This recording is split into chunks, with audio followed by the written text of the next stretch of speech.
So good afternoon, HAR members. I know some of you are just joining. Today we have Verl Workman with Workman Success Systems. This is actually his second appearance on our COVID-19 virtual event series. So thank you for coming back, Verl. We really appreciate it. My pleasure. And today, Verl's going to talk to us about preparing for the new norm. A couple of quick announcements before we let Verl take the floor. Remember, we do have more of these scheduled for next week, so go to har.com/webinars to sign up. For that, we will also be recording today's session. So everybody always asks, and yes, we're always recording. So we'll record it and we will send you the link so you can review anything that Verl talks about. Verl likes to talk fast, which I appreciate, but if you miss anything, we are recording it. So also, as you are watching, Verl may prompt you to type something into the chat. Make sure you select the correct audience as you're typing in. You can select for it to be visible to panelists or all attendees. So if you'd like your question or comment to be visible to everybody, make sure you select that option. And with that, Verl, take it away. Thanks, Christina, and thank you for having me back. You know, I've usually been to Houston 2 or 3 times in the year by now, and I'm missing all my friends in Houston. So let me just reach out and give you all a virtual hug. And this is a big V hug, so it's a real one. And say hello to all my friends in Houston. I'm excited to be here. I'm going to go through and I'm going to share with you some things that we're doing. You know, it's really interesting as we're coaching and helping people through this pandemic. It's been very interesting to see the level of engagement that people have, and also the difference in those who are just now starting to see things come back and those who never saw it go away. And the difference is the attitude and the activities that we focus on. I also believe there's going to be some new things going forward that are never going to be the same. There's going to be some new things that are different, and we're going to call that the new normal of real estate, because those things that are never going to go away, one of the things that happens in adversity, and this has been true in my own life, has been that whenever we have a challenge or something that is like really truly adverse, we have a couple of options. One is to curl up and hide and hope it goes away. The other is to lean into the problem and innovate and find new ways of doing things so that we can grow in adversity. And I would like to talk about what the things that we have done and that I have seen amazing people do to grow during adversity. We talked about on the last call building for the bounce, and that I believe that there's going to be this tremendous amount of resurgence. I'm going to share some additional data with you today, and then I'm going to talk to you about things that I don't believe are ever going to go away again. I promise that I'm going to give away some great information, but one of the things we just created was a 42-page ebook on how to host an incredible virtual open house that generates real leads. And it's a step-by-step process, literally what you do before, during, after, all of the scripts and dialogues, different people that need to be there to make it all happen right, all the social sites to put it on, how to get real traction, how to create a registration platform. Just because you're all here today, I'm going to give that to you. So everybody take a picture of this screen right here. You get a copy of my presentation, and then I'm also going to give you our new incredible virtual open house ebook, which is not the theory of ideas, but the tactical how to dominate with virtual open houses. And we're getting hundreds of leads, and we're getting agreements signed and houses sold as a result of that process. So I hope you're excited about that. Go to workmansuccess.com/forward-har, because that's our topic for today. Okay, so I want to share with you some of the things that we're seeing from a prediction standpoint. You got some new charts. A lot of this comes from Keeping Current Matters. I'm a big fan of Keeping Current Matters. I pay attention to what they're doing. The major financial institutions, including Goldman Sachs, JP Morgan, Morgan Stanley, and Wells Fargo, are all calling for a significant rebound in the second half of this year. And that's an exciting thing. And so what we're doing right now to prepare for that makes a big difference. I want you to look at the first of this year and look at the number of home showings that we had. This is a really cool chart. So it shows these incredible numbers of showings starting with about the 12th of January. January started off this year as like killer. The last 4 weeks, look at the trajectory of home showings. We are back now today where we were at the beginning of January, which was the start of an incredible beginning of the year. So what that means is that it's happening. You can see you can actually literally see the chart, and you can see where we hit the bottom and that the bounce is happening. And so if you're waiting to today to really start engaging in your business, you've already missed it. meaning that you're already 30, 60 days behind those who never took their eye off the ball and they kept going and moving forward. The other thing, a lot of people are concerned about bank-owned properties, people losing their jobs. I'm going to share with you a couple of charts on that, but this is the 42% of homes have a significant amount of home equity in their houses, like 100%. 60 to 99% of 16% of people have 60 to 99% of home equity. There's tremendous amount of equity in the houses, which means people aren't just going to walk away from their houses and give them back to the banks like they did in '08. You're going to see people having equity, the ability to sell, to downsize, be able to move. I think it's incredible that our economy has been so strong that it's allowed people to pay off their homes and to create equity situations. And that just means we're going to have a significant amount of people that are able to stay. The unemployment filings, I hate this number, but look at the trend from March 28th to May 2nd.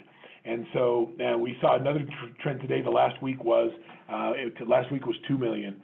So 2.2 million, so it dropped another million. So we're seeing a significant number of new people filing for unemployment. It continues to go down.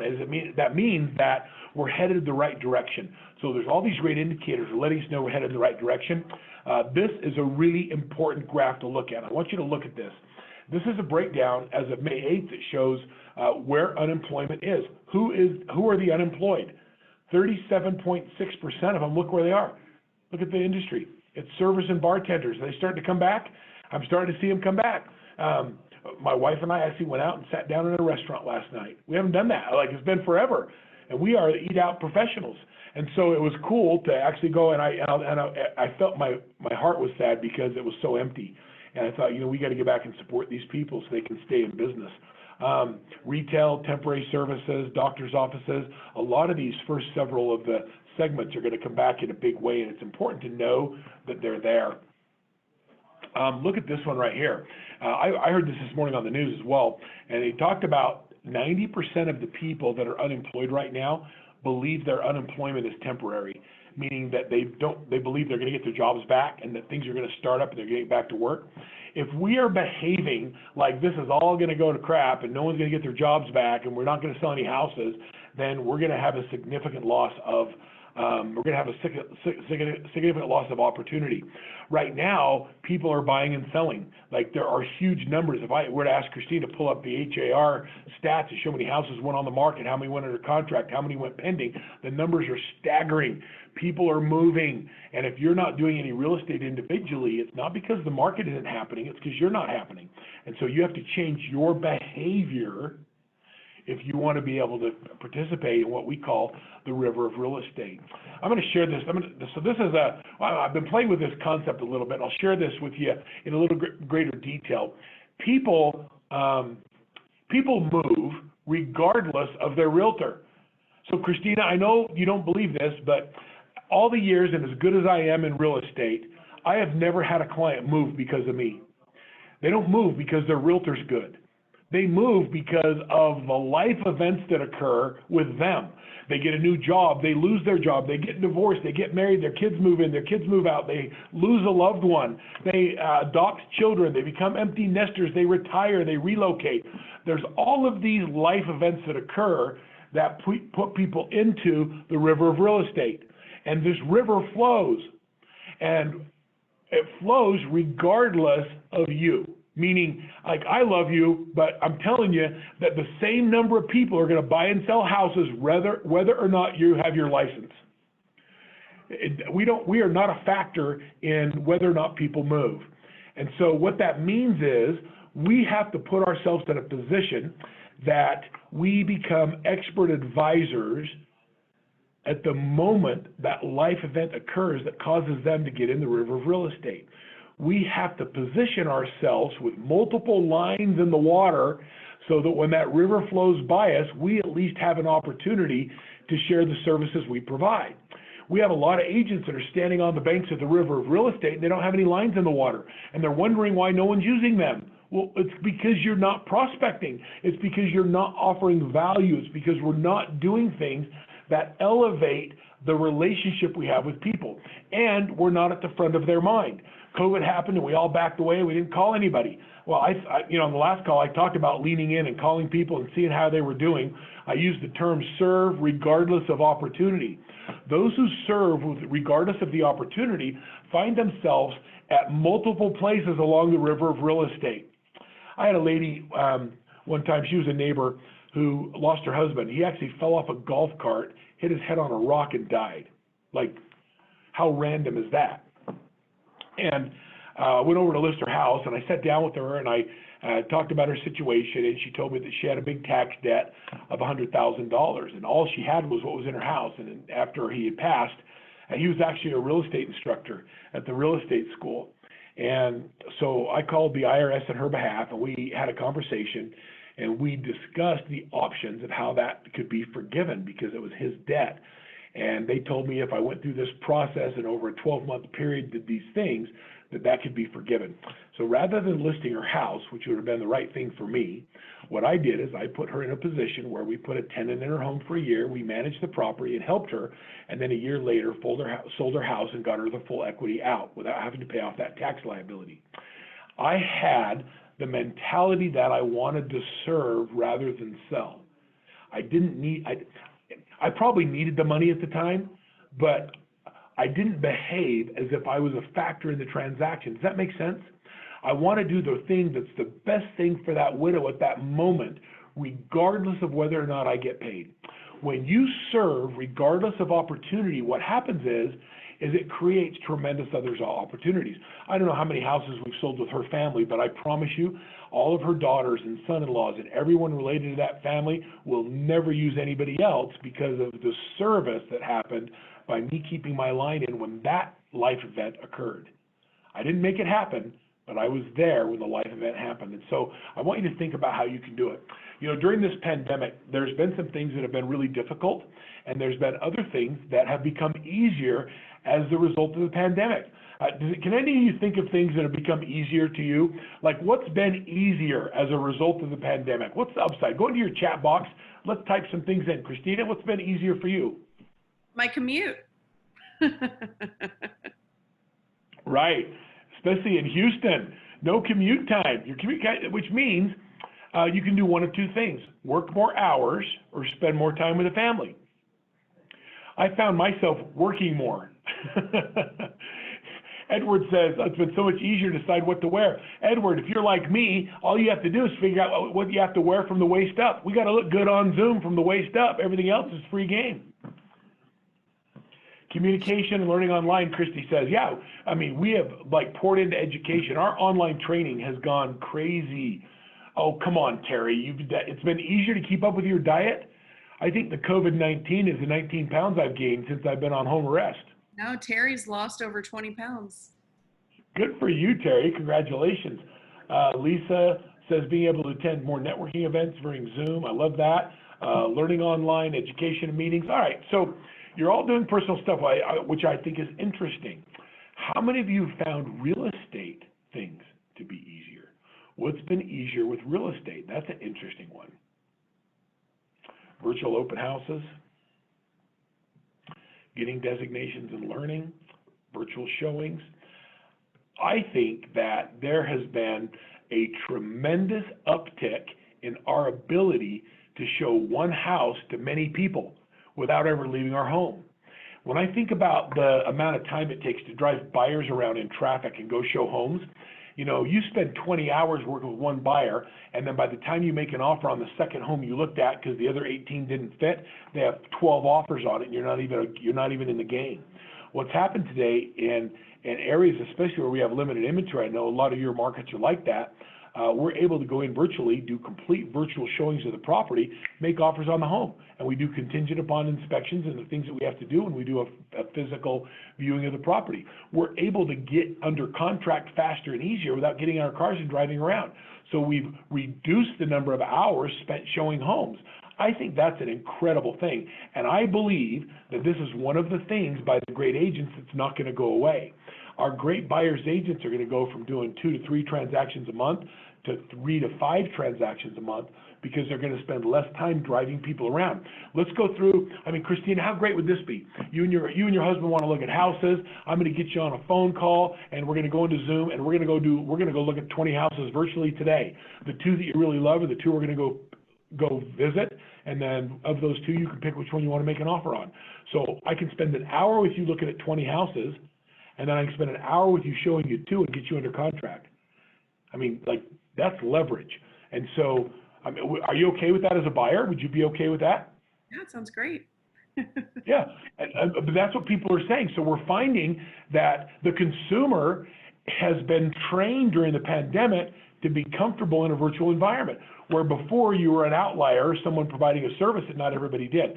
So I think that a true opportunity that's not going to go away is the ability to show homes, do virtual open houses, and I think that's a big one. I want to talk about open houses for just a minute. A few people put on here that virtual open houses have become something that was a good opportunity. When we sit down with a seller today, and I mean, we still, I know a lot of you know that I coach a lot of the elite teams in North America, United States and Canada, teams that are in places like Westchester, New York, in the middle of the pandemic, in Toronto, Canada, in Michigan, where they've got a crazy governor and they're flooding and they've got the pandemic and there's all these, and you guys all know what it's like to be flooding. Now add the pandemic to it, and now all of a sudden it's like the world, all we need is locusts and earthquakes, and then it's the end of the world. So there's all these things that are happening in these marketplaces, and in every single one of these marketplaces, we're continuing to transact. So our teams are doing transactions, and a lot of them are doing better than they were prior to the pandemic. The difference is how they think about the business. Mark Seiden has decided, and he's in Westchester, New York, that he is going to create an incredible open house strategy. And so his open house strategy, and I'm going to share with you some tips on that today, has not only created a lot of transactions, I think 9 last week, but they're attracting a lot of clients that they never had before, because people are seeing that they're able to do business when others are afraid and they don't know how to teach their clients that they're able to move forward. Can anybody tell me, I gave you the answer before I asked the question. What is the reason we do open houses? What is the number one reason to do open houses? Yeah, it's to get leads. It's lead generation. A lot of people think it's to appease your seller. The answer is no, it's not. It's the lead generate. It's the lead generate, and if we find a buyer for that property, that's great. But the number one reason we do open houses is to lead generate in a big way. But if you don't have the right strategy behind your open house, then all it is a pacifier for a seller who's not happy with you anyway. And so we need to create a incredible premium marketing plan around our open houses, both live and virtual, and then offer those services to our clients. So I believe that this is one of the things that is not going to go away. From now on, Christina, when I list a home, when we teach our teams to list a home, we have a series of things that happen from a marketing perspective. And in that marketing list is the virtual open houses is going to be an ongoing thing that never goes away. And I'm going to talk about why.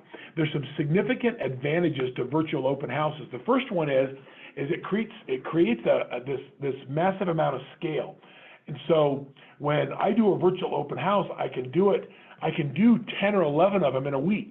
When you do a physical open house, you might be able to do 1 or 2. But when I can do 10 or 11 in a week, it creates a lot more engagement and activity, a lot more social engagement.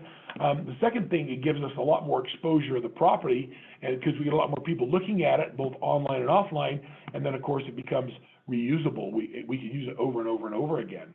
And so it gives you scale, exposure, and reusability. Last open house that Mark did, he did 11 online registrations. Now I'm going to teach you, I'm going to show you how to do that. But we do an online registration, and they got 5 buyer agreements signed during that open house. Is that a good open house? Like, seriously, the reason we do it is to generate leads. If you don't know how to do online registrations and you're just doing Facebook Lives, then you're missing the opportunity to create leads. And then if you're not getting buyer agreements signed, then it's because you don't know what to say. One of the challenges we have with people is that they are struggling with what to say to people to add value to conversations. And so, sorry, Christina, if I were to call you up and try and sell you something today, you probably wouldn't respond very well to that conversation. But if I call you up and I want to serve, then we probably can have a conversation. People are a lot more engaged than they have been in the past. Are you finding that too? Yeah, definitely. And that's probably a conversation that I would repeat to other people. Yeah. Hey, Christina, I was looking at your house on Zillow the other day, and I realized that it's way undervalued. And I don't care if you're ever going to sell or not. It's worth it to go through this process of getting your valuation right. If you got a minute, I'll walk through it with you. We can help you fix your value on Zillow. You want to play around with it? Yeah, that'd be great. Okay, right. Okay, so I mean that's like I have no agenda. We're just messing around. I'm going to say you buy your computer. I'm going to open up Zoom, and we're going to go and do that. I created a list of things to do during outreach calls, and so these are our outreach calls. This will be in your downloads today, and these are things that you can do to offer service when you're making outreach calls to your potential clients, to give them something other than trying to sell them something. So we just want to serve regardless of the opportunity. We've also given you a couple of scripts and dialogues to be able to use when you're making those outreach calls. So I'm going to go through for just a minute, and I'm going to talk about some of the new processes that we've set up. How many of you believe, there's crazy stuff. So we're in Utah, we just moved to the lowest level of, we're yellow. We're yellow this week. That means our kids can start playing soccer again. How cool is that? That means that the kids can literally go in and we can do soccer practices. Now, it's so funny, and I don't know who these politicians are or who they listen to. So here's some of the rules. You can play soccer and you can play full contact soccer, but when you're on the sideline, you have to wear a mask. So you can sweat on me and spit on me when we're playing, but when you're sitting next to me, you got to wear a mask. I think that's funny. You can congregate on the soccer field, but you can't carpool together to get to the game. All right. And I think everyone's trying to figure this out. There's all these new processes that have merged. One thing I can tell you for sure is that in these processes, I do believe that we are going to be more safe. We're going to be more conscientious of how we spread germs. My daughter who had a baby on Mother's Day, Brianne, she's got this cute little angel that I have to put a mask on whenever I go see her, and she makes me wear a blanket that's one of hers. She doesn't want to touch my clothes or anything. She's just become more careful. She says she's been watching all these statistics at the number of SARS and the number of kids' diseases has just almost gone away because everybody is cleaner. They're washing their hands. They're using hand sanitizer and masks. And I think a lot of those things are going to continue. If you don't have a safe showing process, you need to create one. And we need to continue to use this. There's no reason we should be spreading germs in our houses regardless of this pandemic. It's not a COVID-19 thing. It's like good manners. How about we just have good manners going forward and we don't sneeze on each other? How about we disinfect surfaces if we touch them, or we don't touch our face?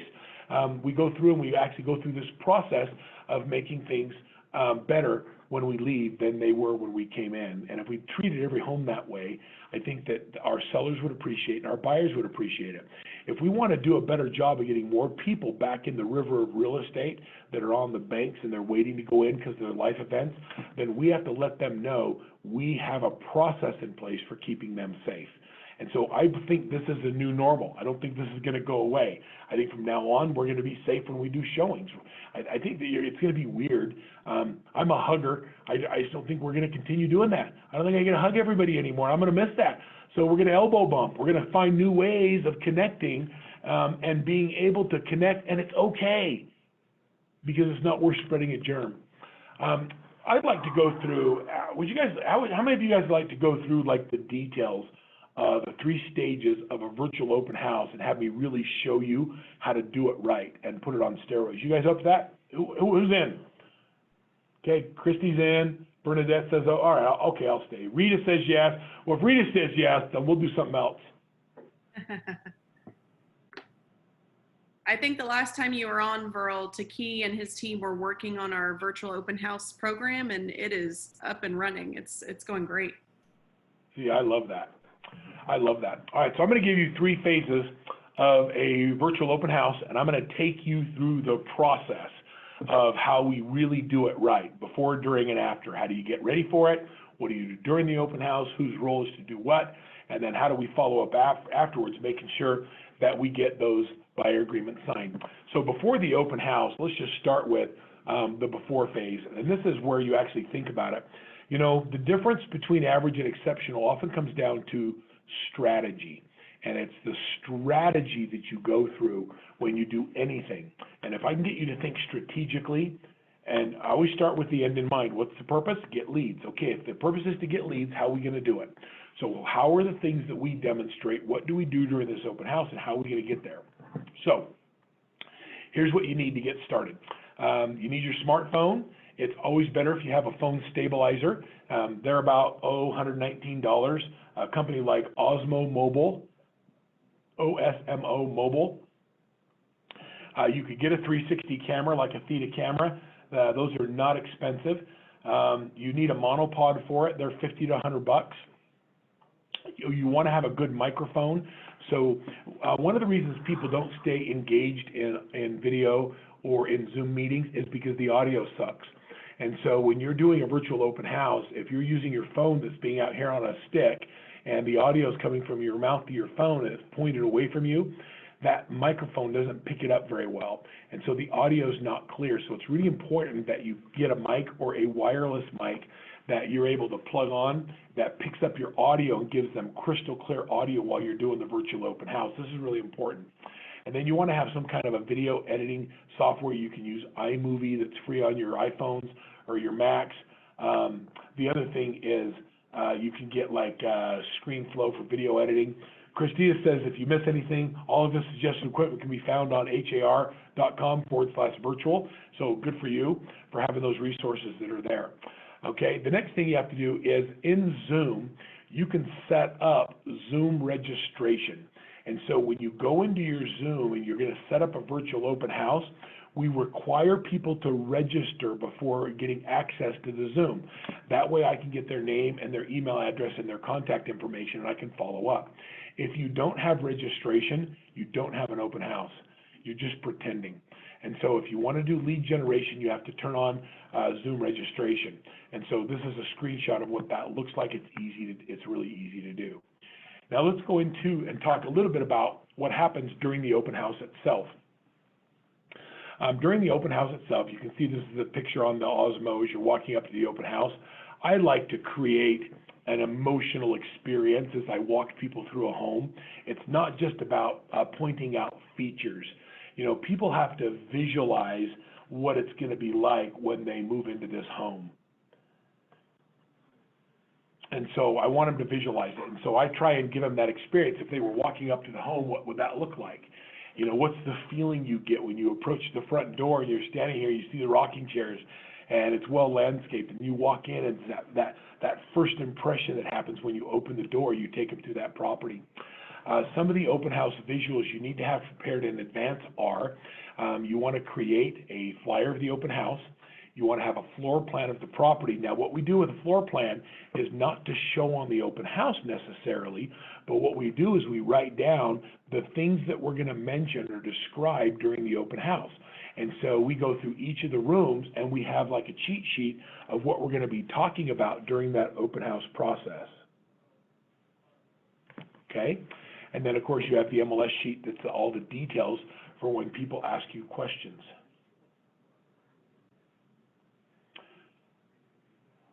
Okay? The next thing is you want to script out your open house. Now, a lot of people don't think that it's important to script it out.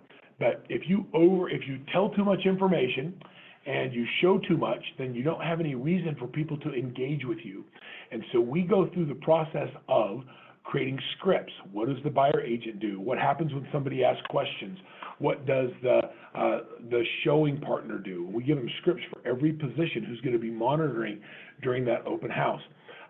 Glenda, we do open houses on Zoom all the time, and they work great if you set it up correctly. And so I don't care if you use Zoom, I don't care if you use Facebook Live, I don't care if you use your phone, whatever format works best for you.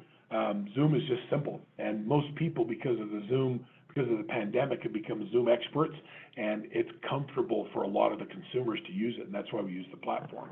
I was just answering questions in there. During the open house itself, you're going to get a lot of engagement. People are going to ask you questions. They're going to want to know more.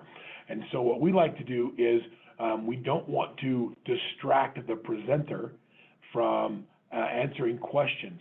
And so what we do is we say, those are great questions, however, we have a limited time and we have to finish the entire open house first. I'll have Christina, my buyer's agent, personally reach out to you to answer all of your questions. I know you've already registered. Please provide your full name, phone number, and email in this chat so I can give this information directly to Christina.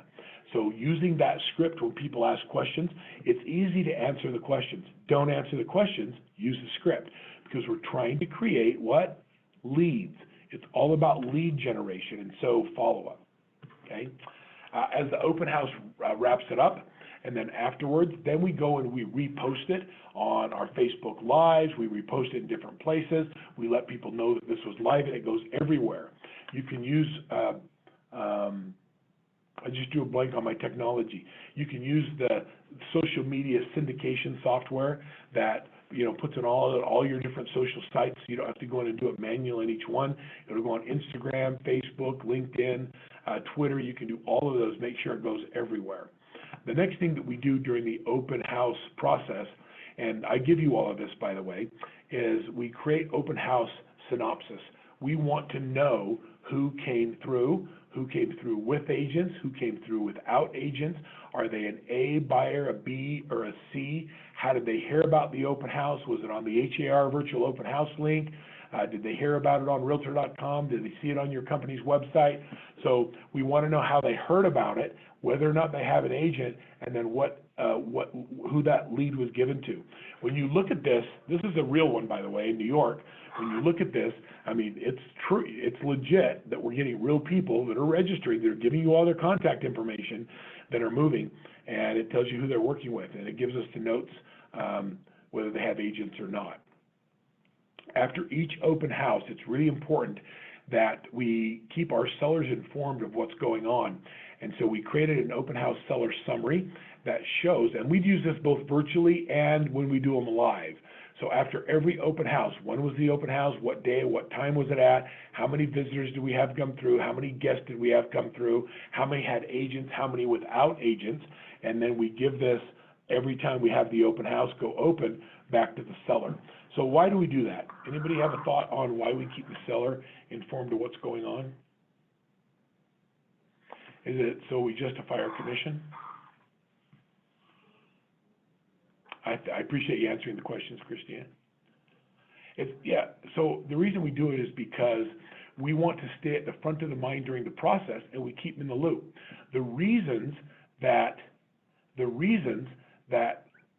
agents are perceived so low in the minds of consumers is because agents don't do a good job communicating what we actually do for our clients. We do tremendous services for all of our buyers and sellers, but their perception is all we did is put it on the MLS and then we showed up to collect a check at closing. They don't see all of the other things we do. And so we put in place communication checkpoints to make sure that we're constantly keeping the seller in the loop of all the things that are going in. The other thing that helps is this. When I have 8 people go through your home and nobody makes an offer, do you think it's possible we should have a conversation about a course correction? Do we need to adjust the marketing or change the condition, or is the market telling us something about price? When you give them this data on an ongoing basis, it opens up dialogue to be able to have intelligent conversations about making course corrections. And so I love the answers on the board. Keeping the seller in the loop, communication is the key to great relationships. I agree with that. The listing agent input prepares, seller decides what changes to make going forward. William, that's exactly right. We give them information, they make the right choices. But when you don't give them information, then you come across as a salesperson that wants to get paid your commission. But when I'm giving them all the data, the market's speaking to them, they make their own choices. I don't care about the commission. I just do the right thing, and I over-communicate, and the commission takes care of itself. So the next thing is the follow-up process. I don't know, you've all heard the statistics on this, and that is that most people convert at between 7 and 12 touches. And so you saw them in the open house and they registered, And then you said, are you ready to buy a house? And they said, no, I'm not ready yet. And you say, okay, well, I'll put you on auto hot sheet and I'll call you. And then we forget about them, off into the sunset, never to be heard again. Well, if you want to convert leads, you have to be a lot more intentional than that. Lead conversion is about having 7 to 12 touches with that client over a very short period of time, so they know that you have a high level of interest in helping them move forward. Those who stay engaged, those who keep touching, they're the ones that participate in the flow. They're the ones that have lines in the water when that river of real estate comes by. You know, I'm a pretty amateur fisherman. I love fishing. I mean, I love trout fishing, mountain fishing, fly fishing. I fish out of my wakeboarding boat. If no one wants to go water ski, I'm fishing. I love fishing. And I don't know why. I'm okay. I like fish okay, but it's not like my favorite thing. I just love I just love that being out there. And I remember going to Alaska, and I think Nate, my sales manager, some of you have talked to Nate over your relationship with Workman. He had just gotten his Eagle Scout, and I decided I was going to take him to Alaska, and we were going to go fishing. And a couple things happened on that trip. One was I had to get a gig, so I spoke to Remax of Alaska. So I worked for 1 hour, and then I fished for 9 days. Good business trip, right? So we went to Alaska, and I remember going out. The first day with a charter, and we were going after halibut and salmon and red salmon and silver salmon. We were going to catch everything, link cod, and we went out there, and we were all excited. And we got there, and we got down to the boat. It was kind of a rickety old boat. He had a 12-year-old first mate, and the guy looked like a bit of an alcoholic. And we got on the boat with him, and he kind of slept. And we got out to where we were going to catch fish. We caught some rock fish, but there was no.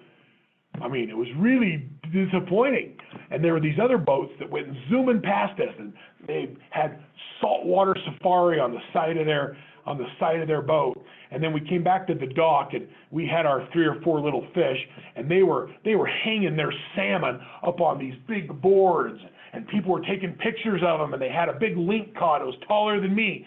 And I'm like, yeah, we got the wrong boat. We had the wrong guide. So I went into Saltwater Safari's office, and I said, hey, man, I'm here with my kid. He just got his Eagle Scout. Can you get us on a trip for tomorrow? And they said, no, we're booked. And I said, where are you from? And they told me they were from Bountiful, Utah. I'm like, all right, we got a Utah connection. It took me about 30 minutes, but we got on the boat the next day. And we went out with Saltwater Safaris, and they took us way out in the middle of nowhere. And the captain was there with 2 first mates, and the first mate were young men. They were 18, 19 years old, and they were really sharp. And they took Nate under his wing, and they said, okay, Nate, here's the deal. When the captain says drop your lines, you got to drop them. And he says, when you start reeling, you reel. And he says, when you see the color of that fish, you got to yell, I got color, because we're going to have mayhem on the boat. And when you bring your fish in the boat, I want you to yell 1 on the head, and you yell 2 on the head, and you yell 1 on the tail, and you yell 2 on the tail, and you yell no mark. And then as we bring your fish in, we'll put a little hash on their head or a hash on their tail so we know which ones are yours. And he says, now, Nate, I'm going to tell you something. You're going to get into a fish that's so big that you're not going to be able to bring it in. We're going to come over there, and we're going to gaff it. And if we can't gaff it, and then he took out a 45, he said, we're just going to shoot it. And Nate's eyes got this big. And I was sitting there thinking that I was just in this same river, in this same ocean, going out with a guide, going fishing yesterday, and we didn't catch anything. Now, I'm telling you, it took 15 seconds.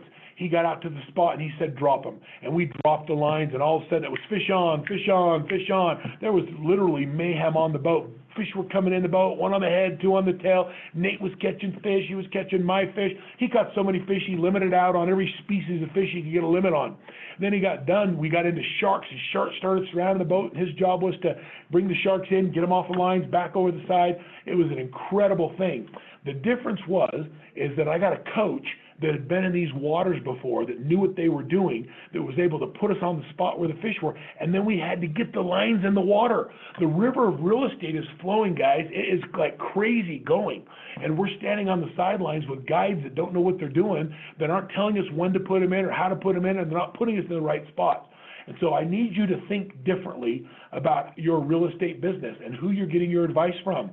Do you have the first guy that has that is not doing any real estate themselves, that doesn't know what they're doing in the business, giving you advice? Or do you have someone that is out there killing it every single day, teaching you how to do it?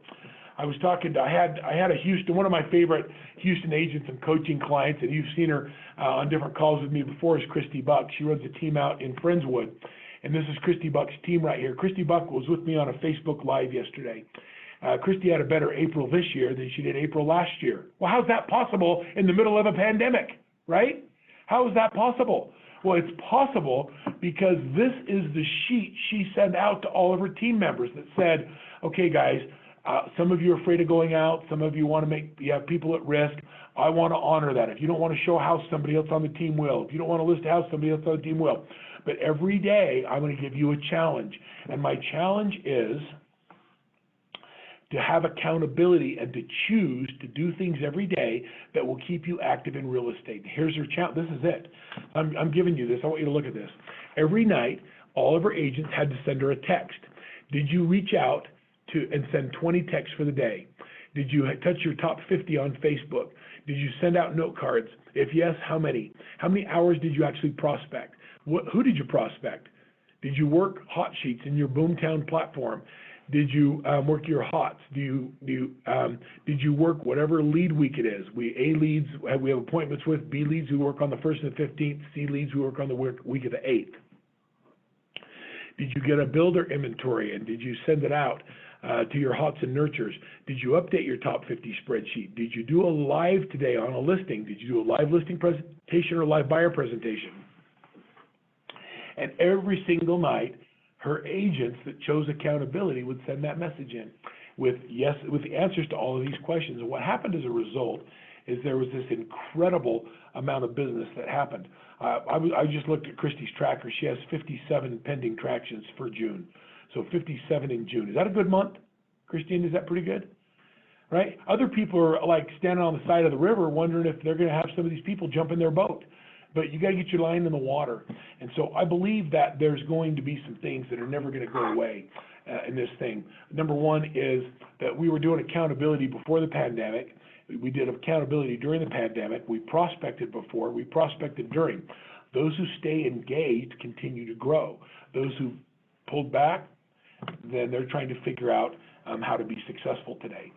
Let me give you just a few things. And I want to make sure, on these calls, I wanted to make sure that we had a few minutes and I could open up the call to literally answering the questions that many of your agents have that are trying to figure out how to be successful or how to build their team. And so I want to make sure I have a few minutes to do that today, Christine. Is that okay? I want to just open this up. So get ready with your questions in the chat box.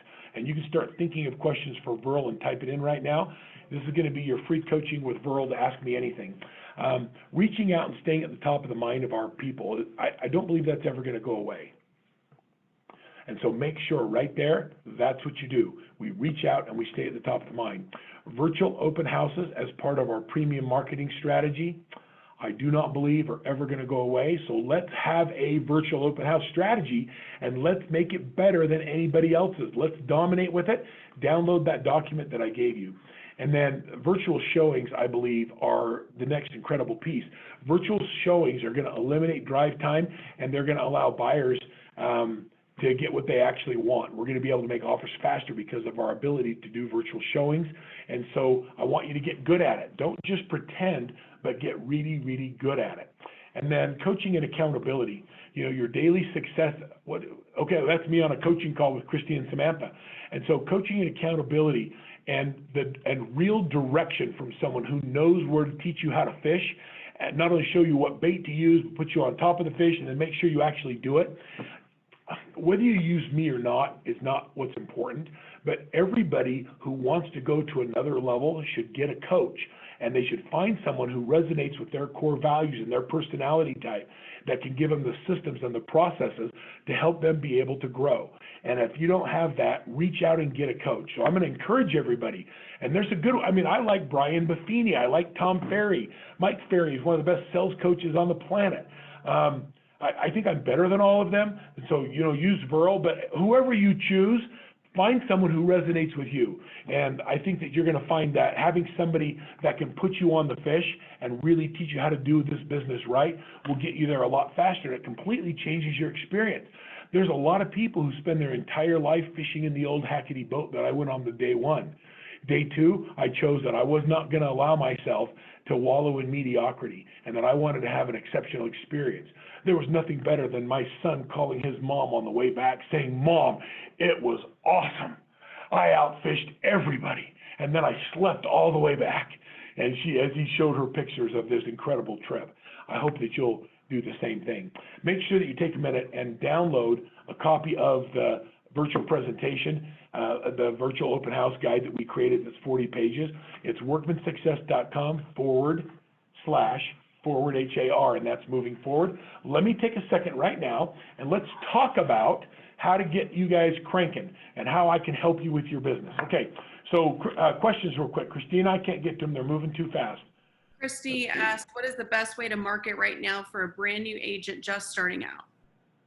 Okay, so I love that question, Christy. So I always tell my new agents that we have to lead with revenue, not expense. A lot of people will tell you that you got to send mailers or do geographic farming or sign up for lead services. I don't think they should. A new agent should be dialing for dollars, and they should be working open houses and knocking doors around those open houses. I want them to do zero-cost lead generation activities, and they should have 4 of them. So I would start with a goal, and so my goal with every agent should be make $100,000. If you don't want to make $100,000, then I don't know why you're in this business. So 100 grand. So you figure out $100,000 is the goal, and then I'm going to come up with 4 pillars of income or 4 specific things that I'm going to focus on. Each one of them has to be able to generate $100,000 of income. And so I would say the first one would be your database or your sphere of influence. And so I would be calling through everybody you know, letting them know you're in real estate. Second thing that I'm going to do is I'm going to work 4 sub owners at expired listings. You have access to that, to all of that stuff with HAR, and go on and make those dials. There's a lot of people who agents failed them during this pandemic. They didn't market, they didn't do virtual opens, and their houses didn't sell. Get in there and help these people. The next thing I want you to do is I want you to focus on virtual open houses. I want you to become an expert at it and go around your office and help other people that don't know how to do it and say, let me host your virtual open house. I'll be the buyer's agent on the call, and anybody that comes in unrepresented, that'll be my upside.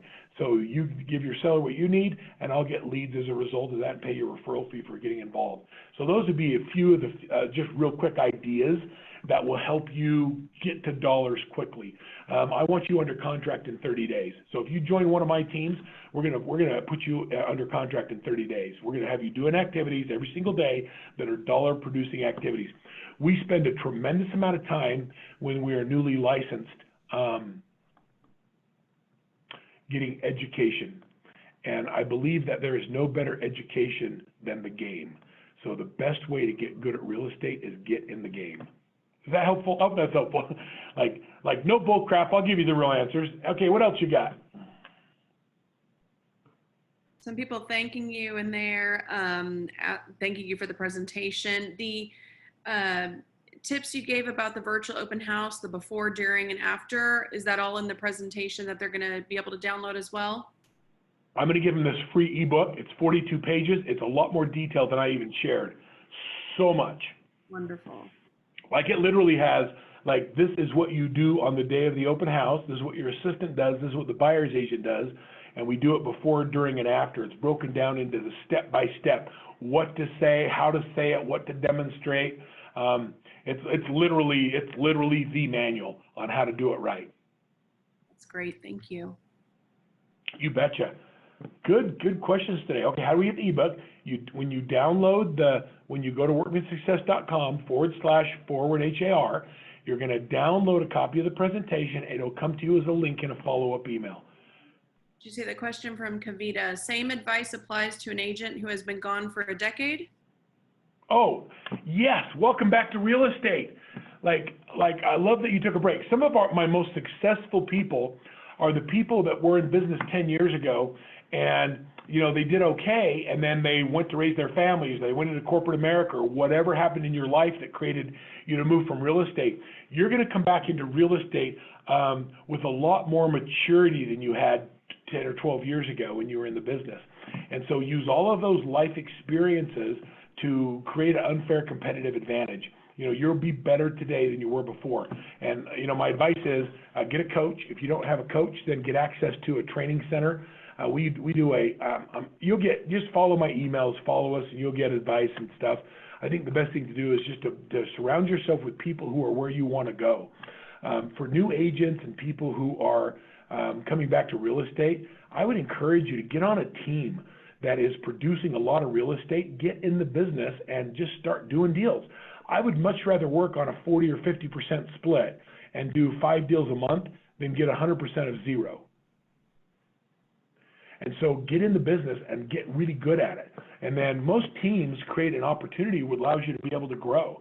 And so, find someone that allows you to be able to grow. I would suggest that really works. Great.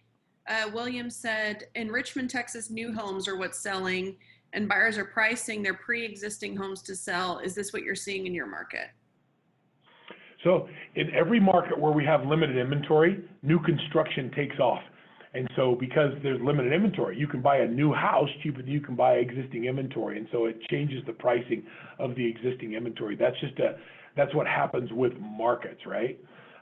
With markets. So I don't know what the question is there. Yes, I'm seeing that all over the country, but I'm also becoming an expert in new construction. The agents working new constructions aren't generally the best ones to represent buyers and then buying those homes. And so I would definitely go in, William, and I would create a new home construction program that you go out and learn the inventory, you know who the builders are, you know what their models are, and you start letting buyers know that you go in and represent them looking out for their best interest. It's always better to be represented by someone other than the seller. And so position yourself to take advantage of that. Rita wanted me to mention that we are planning on putting together a team solution for HAR. And so we're deep into the program and we're almost there. So I want everyone to get ready for this. We're getting ready to launch an incredible team program for team leaders and team members through HAR that'll run for the next couple of years. So stay tuned and get ready for that.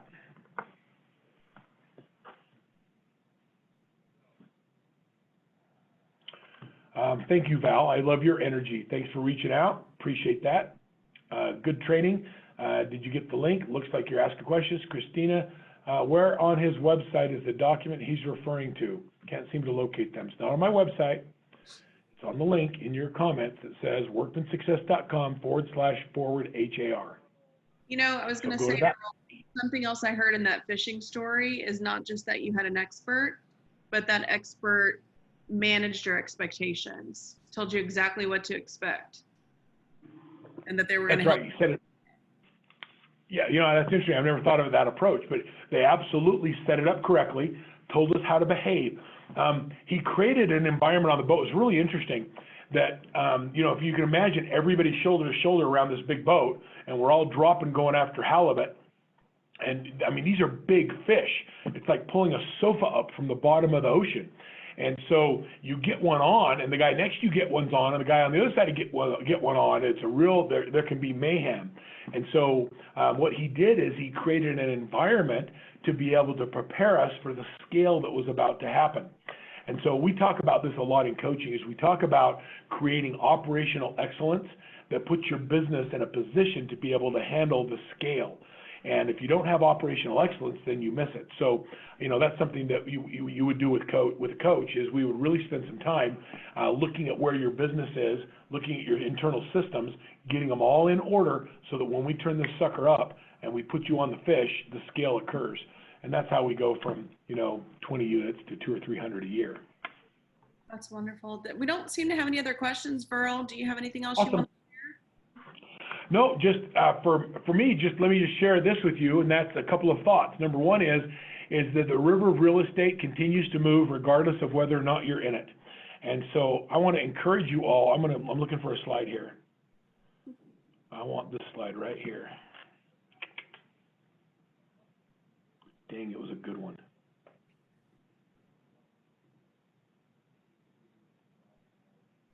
There it is. So the river of real estate continues to flow regardless of you're in it. So if you get anything from from this call today, it would be to understand that there's no pressure on you to convert people. Conversion happens by the life events that occur and that you have nothing to do with. So, like, when you don't feel like you're doing a good job converting people, it's because you think it's your job to make them move. And it's not. People are going to move or not move regardless of you. And so when their life events occur, your job is to create expert advice and to be able to help them through the process, not create the process. And so the river of real estate flows. Know your place in it, but make sure you are fishing where the fish are and that you've got lots of lines in the water. Otherwise, you're going to stand and go, wow, I didn't realize that 10,000 transactions happened this year and I was only a part of 4. So have a great time. Lean into the problems that are out there. Let's have a great rest of 2020 together. I'm looking forward. I will be in Houston before the end of the year. I know that for sure. And so I look forward to seeing you on when I'm out there. Stay safe, everybody. We look forward to seeing you, Verl. And that is it for today's virtual event. Thank you again for attending. And don't forget to sign up for the upcoming events, har.com/webinars. We'll see you all next time. Bye-bye.